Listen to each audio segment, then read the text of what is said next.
Hello guys, good evening. Masama ang panahon dito ngayon guys sa Jeddah. Tingnan nyo.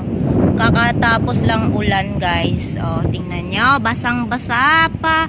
Basang-basa sa ulan. Alam nyo guys, pag ulan dito kasi nagbaha kasi dito. O, tingnan nyo dyan. O. Kasi alam nyo, bakit? Dahil may hindi pumasok yung tubig. Tingnan nyo gayang sa baba. Pag nahulog yung cellphone ko, wala na ako ibang cellphone, guys. Oh my goodness. Takot na ako, guys. Baka mahulog yung cellphone ko.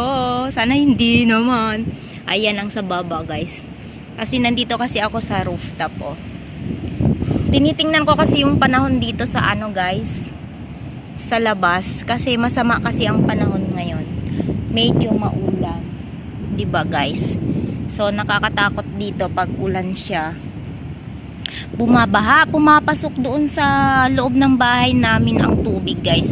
So, nahihirapan naman ako kung anong gagawin ko, hindi ko na alam, guys. Sinabi ko na nga sa sa amo, ayaw pang ayusin eh. Sana ayusin to para bumaba yung tubig, para hindi pumunta doon sa lahat sa kwarto ko. Pero wala tayong magawa, guys. Desisyon nila yun eh. Katulong lang tayo. Siyempre, may katulong sila. Tingnan nyo ang langit, guys.